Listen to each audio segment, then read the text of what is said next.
Congress leader BZ जमीर अहमद खान इंतखाबी मुहिम में सरगर्म। Sindgi assembly constituency में इंतखाबी मुहिम चलाने के बाद अब बीजेड जमीर अहमद खान हानगल कॉन्स्टिट्यूंसी पहुंचे। हानगल कॉन्स्टिट्यूंसी में बीजेड ग्रुप हुबली धारवाड़ की जानिब से जबरदस्त इस्तकबाल किया गया। जमीर अहमद खान ने पूरे दिन मुख्तलिफ प्रोग्रामों को खिताब किया।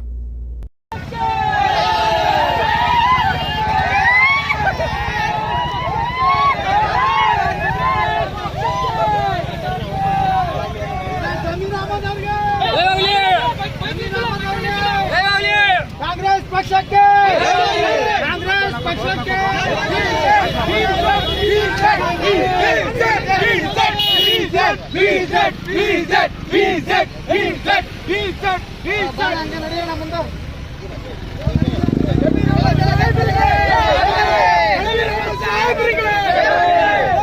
ಅಣ್ಣ ಸ್ವಲ್ಪ ಅಣ್ಣ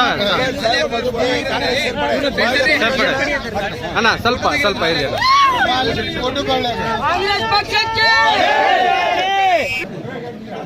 बकरे काटने से नहीं कुर्बानी करने से मुसलमानों को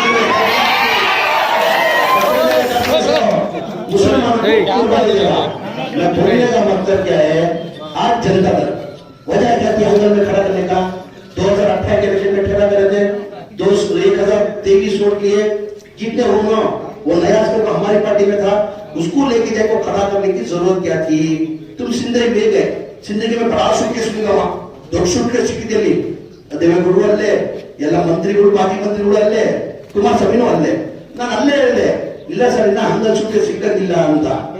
ಹಾಗಾಗಿ ಸ್ವಲ್ಪ ಅಡ್ವಾನ್ಸ್ ಕೊಟ್ಟಿರ್ಬೋದು, ಹಂಗಾಗಿ ಒಂದಿನ ಮಾತ್ರ ರಿಮೈನಿಂಗ್ ಕೊಟ್ಟಿರೋ ವಾಪಸ್ ಹೋಗ್ಬಿಟ್ಟ. ಫುಲ್ ಸೂಟ್ಕೇಸ್ ಕೊಟ್ಟಿದ್ರೆ ಇಲ್ಲ ಕೊಡೋಣ ಇಲ್ಲ. ಇದು ಏನಿದೆ ಎಲ್ಲರಿಗೂ ಸಂತೋಷ. ನಾನೇನೆಲ್ಲ ಸೂಟ್ಕೇಸ್ ಪದ್ಧತಿ ಇದು ಕುಮಾರಸ್ವಾಮಿ ಅವರು ನನ್ನ ಹೇಳಿದ್ದಾರೆ, ಅವ್ರು ಯಾರೋ ಶಿಷ್ಯರನ್ನ ಬಿಟ್ಟು ಸೂಟ್ಕೇಸ್ ಪದ್ಧತಿ ನನ್ನಿಂದ ಜಮೀನ್ ತಗೊಂಡು ಅಭ್ಯಾಸ ಅಂತ.